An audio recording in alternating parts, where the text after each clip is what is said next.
आप अपनी दुकान में मिलावट नहीं करते? नहीं गुरुवर, मैं चाहता हूँ कि सबको अच्छी। नहीं, नहीं, आप अपनी दुकान में चाहिए, दूसरे की दुकान को आप क्यों देख रहे हैं? दूसरे के ग्राहकों को आप क्यों देख रहे हैं? आप अपनी दुकान में देखिए कि मिलावट की चीज तो नहीं है।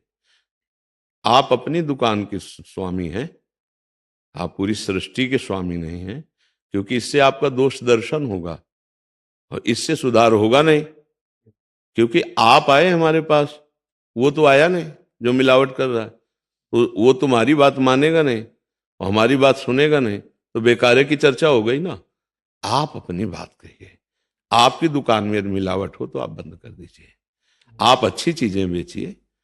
हम कह रहे हैं कि वो 1 रुपया का भले एक 10 पैसा ज्यादा आप मिला करके 1 रुपया 10 पैसा का दीजिए, पर आपकी चीज अच्छी होनी चाहिए।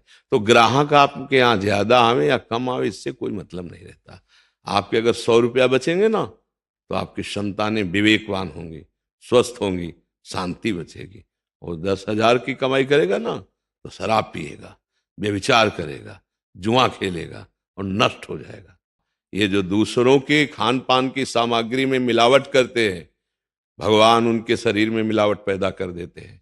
कैंसर, ये वो इतने नीच प्रवृत्तियां बढ़ रही कि दूध जैसी पवित्र चीजों में अपवित्र चीजें मिलाई जा रही, घी जैसी पवित्र चीजों में। और वो दुष्ट ये नहीं समझ रहे कि हम अपने बच्चे को नहीं पिला सकते और दूसरे बच्चे यही पिएंगे। हम अपने घर में वो चीज नहीं दे सकते, वो दूसरे, इनकी दुर्गति होगी। नहीं गुरुवर, जब हम उनको बोलते हैं ना कि नहीं, आपके बोलने से नहीं बनेगा, क्योंकि जिसकी बुद्धि अपवित्र होती है वो नहीं मानता है। वो भगवान की नहीं मानेंगे, आपकी बात क्या है? अब वो कहते हैं हम जितने रुपए ले रहे हैं उसके हिसाब से हम उनको चीज दे रहे हैं। हाँ, हाँ, हाँ, नहीं, नहीं, वो नहीं, बहुत बढ़िया है कि जब वो हिसाब किताब न्यायाधीश की तरफ से होगा ना, तब कहेंगे भगवान सब चौपट कर दिया। बिल्कुल समझ लीजिए, जड़ से चौपट होते हैं ऐसे लोग। ऐसे लोग जब उन्नति हो ना, तो देख करके आप उन ये मत जानो कि उन्नति हो रही। हाँ, अधर्म आचरण करने वाला कभी सुखी नहीं हो सकता, उसका वंश सुखी नहीं हो सकता। ये हमारी बात लिख लो। अधर्म आचरण करने वाला मेटिया मेट हो जाएगा। और मेटिया मेट हो जाते हैं, समाचार पढ़ के या सुन के आसपास में देख लेना। अब चूंकि बहुत कम अवस्थाएं होती तो पूरा फाइनल देखा नहीं जाता। जो हाई कमान से फाइनल होता है ना, तो उस जीव की दुर्गति हम लोगों को देखने को नहीं मिलती। जैसे यहाँ चोर पकड़ा गया, हिंसक पकड़ा गया, बस इतना ही जान पाए। इसके बाद उसके साथ व्यवहार क्या होता है थाने में, इसके बाद फिर उसको जेल में क्या होता है, ये तो वहां जाए तब फिर पता चले। तो ऐसे ही उस जीव की दुर्गति जो होती है नरक आदि में, यहाँ तो नहीं समझ पाए। यहाँ तो ठीक है, कर लो, कर, ये तो खेती दी गई है। बमूल बोलो या दाक्षोहारा, आम केला, ये बोलो। अच्छी फसल पैदा करो या बुरी खेती तुम्हें दे दी गई, तुम्हें जीवन दे दिया गया, तुम्हें स्वतंत्रता दे गई, अब पापाचरण करो, कुछ भी करो। लेकिन उन नीच पुरुषों से पूछो कि जो तुम मिलावट करके अपने घर को नहीं खवा सकते हो, वही कोई अपने लाडले परिवार को पवाएगा और वो परिवार के लिए हानिकारक होगा, उसका पाप बड़ी। आप सोचो, ये चीजें खाने वाली इजी। अब जिनके जानवर नहीं है, उनको अपने परिवार के लिए चाय के लिए को चाहिए ना, वो तो लेंगे ना। हाँ, फिर वो जब वो पिएंगे तो बीमार होंगे, परेशान होंगे, उनको कष्ट होगा। तो दुर्गति नहीं होगी उनकी। पाप कर्म कर रहे हैं, उनकी दुर्गति पर हमें अपने को देखना है। आपके द्वारा ऐसी गलती ना हो, आप कोई ऐसी बात ना करें और धर्म पूर्वक चलें।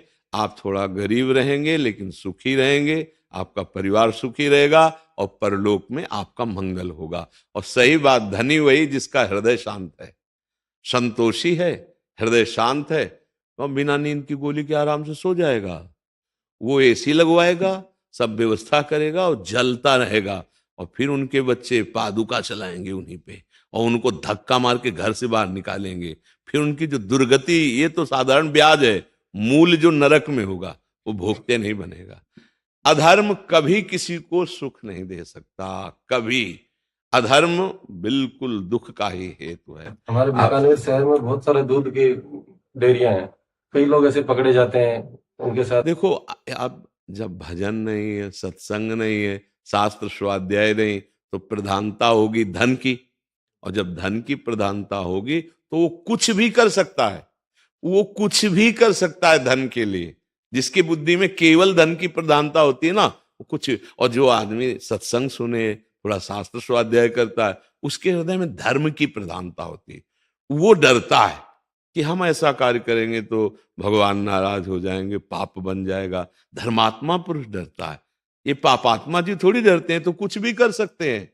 पापाचरण करने वालों को, हाँ, धर्म का भय नहीं, समाज का भय नहीं, भगवान का भय नहीं, शास्त्र का भय नहीं, तो उनकी बातें तो मत ही करो। आप अपने को सुधार करो तो कर लो, नहीं तो देखो समाज के सुधार के लिए बड़े बड़े संत महात्मा विचरण करते हैं, प्रवचन करते हैं। कोई मान ले तो कल्याण हो जाए, कौन मानता है। तो बात यह कि अगर आप आए हो, आप कृपा करके संत समागम का भाव रखते हो, आपसे गलती ना हो, आप अपने को सुधार लो, बस इतनी बात है। दूसरा सुधर जाए हम आशा नहीं रखते। वो नहीं सुधरे, आप कहोगे तो आपको गाली देगा, आपको अपमानित करेगा, और कहो आपको झूठा साबित कर दे तो आप परेशान हो जाओगे कि सत्य पे चल रहा हूं, देखो लोग हमारा उपहास कर रहे हैं। इसलिए आप अपने मार्ग में चलिए, सुदृढ़ बनिए और भगवान को रिझा लीजिए। ये मनुष्य जीवन भगवान के और परिवार को सुखी करने के लिए धर्म के द्वारा कमाया हुआ पैसा। हम देखा है गांव में, एक बार 100 रुपए की सामान बेची गई तो 110 रुपए आ गए, भूल हो गई पैसे देने वाले को। तो जब घर में आके गिना गया तो उसमें निकला 110 रुपए। तो जो घर के मुखिया थे उनका, इसी समय जाइए और ये 10 रुपया वापस करके आइए, तब बैठिए आकर के। वहां गए और उनका, आपने जो 100 रुपये दिए थे उसमें 10 रुपये आपके ज्यादा थे। तो उनका, अच्छा हो सकता है हमें भूल हो गई, वापस दे के आए। वो संस्कार कि 10 रुपये ज्यादा आ गए, हमें नहीं आज का समय होता तो क्या होता है, बढ़िया चुपचाप धर ले यार, उसने तो दे दिया है, 100 के 110 आ गए, 10 बढ़िया है, लेकिन बढ़िया नहीं है, वो नुकसान करेंगे। जाओ पहले दे के आओ।